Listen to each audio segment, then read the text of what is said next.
Muy buenas tardes, estimado docente Oscar Zambrano y estimado docente tutor.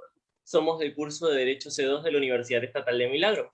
Nuestro grupo está integrado por Anthony Samuel Apolo Altamirano, Ángel Antonio Piloso Túa, Melanie Anaí León Reyes, Scarlett Yadira Solano Lizalde y quien les habla, Jeremías Marcelo Vera Gallardo. El tema a tratar la tarde de hoy es la protección diplomática. Dentro del mismo encontraremos diferentes temas, entre los cuales tenemos ¿qué es la protección diplomática? La naturaleza jurídica de la protección diplomática. ¿Cuándo se puede solicitar la protección diplomática y los requisitos para la solicitud de la misma? Y la protección diplomática en casos de derechos humanos. Antes de aclarar qué es la protección diplomática, debemos explicar qué es la diplomacia. La diplomacia es el conjunto de acciones que se llevan a cabo entre dos estados y sus representantes. Es la rama de relaciones internacionales encargada de negociar los distintos acuerdos y procedimientos de forma pacífica entre los estados. Ahora sí, la protección diplomática es el acto por el cual un estado decide amparar a uno de sus nacionales cuando el mismo sufre un prejuicio en sus derechos o en su patrimonio, a consecuencia de una acción o omisión de otro estado que violenta las normas internacionales, tanto del derecho internacional en general como del derecho internacional particular. A continuación, mi compañera Scarlett nos hablará sobre la naturaleza jurídica de la protección diplomática. Scarlett. Antes de adentrarnos sobre la naturaleza jurídica de la protección diplomática, cabe destacar que tanto la Comisión de Derecho Internacional y la Organización de las Naciones Unidas, mejor conocidas con sus siglas, ONU, nos expresa que la protección diplomática consiste en la invocación por un Estado, sea este por una acción diplomática, por medios de solución pacífica, por la responsabilidad de otro Estado o por el daño causado por un hecho internacionalmente ilícito del Estado hacia una persona, sea esta natural o jurídica, que es nacional del Estado para hacer efectiva esta responsabilidad. En la rama internacional podemos decir que la protección diplomática es una competencia puramente discrecional y se rige por el derecho propio de dicho Estado. Entre la jurisprudencia internacional nos expresa que en caso de no encontrar la protección suficiente a nivel internacional, la persona afectada puede recurrir al derecho interno, ya que el legislador nacional puede imponer al Estado la obligación de proteger a sus ciudadanos en el exterior. Uno de los principios elementales del derecho internacional es la autorización al Estado, para que así éste pueda proteger a sus ciudadanos lesionados por actos contrarios al derecho internacional cometidos por otro Estado, del que no ha podido obtener satisfacción a través de las vías ordinarias. A partir de este punto de vista, podemos decir que el litigio tiene su origen en un interés privado. El Estado, desde el momento en que asume la causa de uno de sus nacionales ante una jurisdicción internacional, es el único demandante ante esta jurisdicción. La construcción tradicional de la protección diplomática se basa en la ficción jurídica bateliana. Esta consiste en convertir el daño causado a los bienes de la persona de un extranjero en un daño al Estado de su nacionalidad. Este tiene como fin legitimar y dar un fundamento jurídico al derecho subjetivo de protección del Estado. Esto nos explica que el derecho subjetivo lesionado del particular quede borrado de la argumentación legal, pero que no se niegue su existencia. A continuación, mi compañero Anthony con la explicación de cómo y cuándo se puede solicitar una protección diplomática.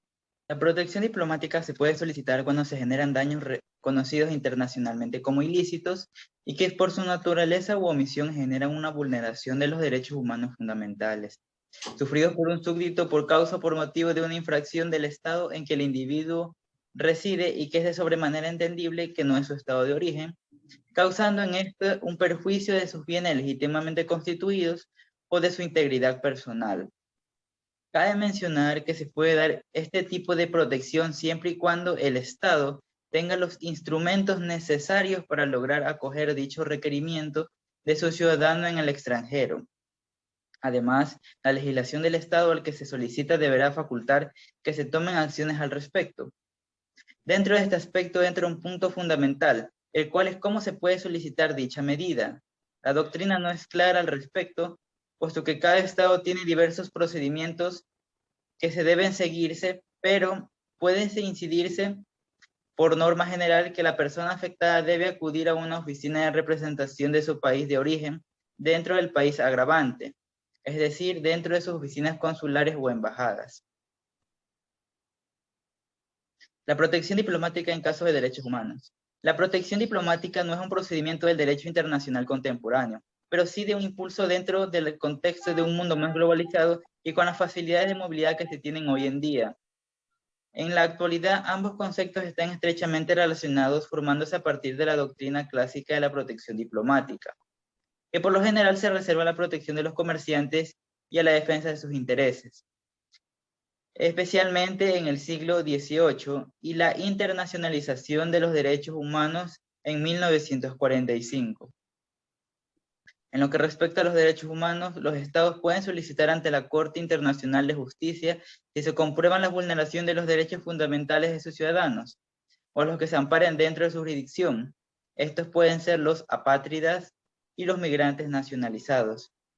Si estos no contasen con los medios o la condición para reclamar o protestar por la vulneración de estos dada su condición. A pesar de que en teoría existe una igualdad de condiciones de los estados dentro de la comunidad internacional y de los organismos que la rigen, la eficacia o no de estos procesos puedan depender en su gran mayoría de la presión que los estados puedan ejercer a los estados que los vulneren, es decir, en el que el ciudadano reside o que es afectado. Es por tal motivo que los países con mayor influencia o peso en la comunidad internacional siempre tendrán más preponderancia. A continuación, mi compañera Melanie León. La protección diplomática está sujeta a diversos requisitos que se han ido desarrollando por el desarrollo internacional. Es necesario que haya habido una violación de derecho internacional imputable al Estado y autor del hecho al que se considere internacionalmente ilícito. Este hecho debe también haber causado un perjuicio o daño nacional, ya sea en personas o en su bien. La persona afectada por el daño debe ser nacional del Estado que ejerce la protección diplomática, aunque como se lo estudiará luego, existen varios casos excepcionales en el que no se requiere el requisito de la nacionalidad. Dado el carácter subsidiario que revisten las acciones intencionales, se requiere que previamente se hayan agotado los recursos de la jurisdicción interna del Estado en el que se ha cometido el hecho ilícito. La protección diplomática surge a finales del siglo XIX como solución jurídica ante el repudio de la comunidad internacional a la vieja práctica de la intervención o del desembarco protector, que usaron las potencias para disuadir a un Estado a comportarse de una manera determinada para cobrar deuda pública o privada en el caso de incumplimiento. La persona física o jurídica afectada por el hecho debe contar con un vínculo jurídico real y efectivo con el Estado que le brinda su protección.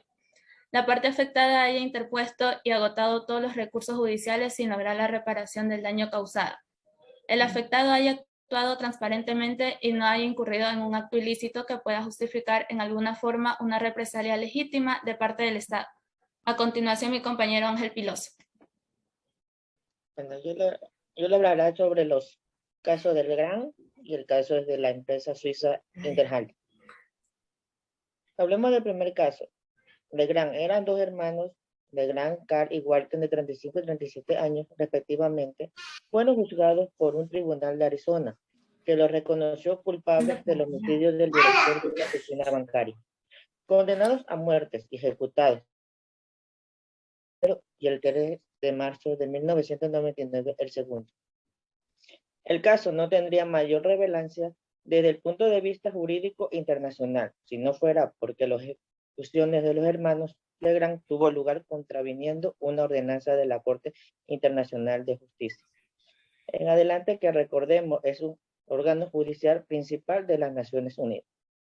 Las autoridades estadounidenses ni habían informado a los detenidos del derecho a la asistencia consular que la ampara en aplicación de la Convención de Viena sobre Relaciones Consulares de 1963, ni habían notificado la detención al Estado del que eran nacionales los presuntos homicidios. El segundo caso de una empresa Interhandel. En Suiza, demandó a los Estados Unidos para que le restituyera la propiedad de una empresa Interhandel que había sido confiscada en los Estados Unidos. Efectivamente, habían confiscado esta propiedad en 1942, aduciendo que se trataba de una empresa controlada por los alemanes. Suiza reclamó en 1948, solicitó la restitución de la propiedad confiscada. El 26 de julio de 1948, Estados Unidos se negó y se inició un juicio que no tuvo éxito y en 1957 se entabla la demanda ante la Corte Internacional de Justicia sobre la base del mecanismo de la cláusula opcional. Después de concertado el acuerdo de Washington, continuaron las discusiones en torno a la empresa Interhandle, sin llegar a ninguna conclusión. En su decisión del 5 de enero de 1948, las autoridades suizas de revisión anuló el bloqueo del activo de la compañía en Suiza. En una nota del 4 de mayo de 1941, dirigida al Departamento de Estado, la legación suiza en Washington invocó esa decisión y el acuerdo de Washington para pedir a los Estados Unidos que devolviera a la empresa los bienes invertidos en los Estados Unidos. Como conclusión, la protección diplomática consiste en la invocación por un Estado, por una acción diplomática o por otros medios de solución pacífica de la responsabilidad de otro Estado, por el daño causado por un hecho internacionalmente ilícito de ese Estado, a una persona física o jurídica, que es nacional del primer Estado para hacer efectiva esta responsabilidad. Comisión de Derecho Internacional. La protección diplomática se ejerce independientemente de la culpabilidad o acciones de las personas afectadas. Distintos estados la han ejercido como los casos ya presentados. En Alemania, caso de Legrand y de la compañía con activos al servicio de potencias enemigas, caso Suiza, de la empresa Interhandle. El ejercicio de la protección diplomática indistintamente de la condición de las personas afectadas constituye un homenaje al principio de igualdad ante la ley. Gracias.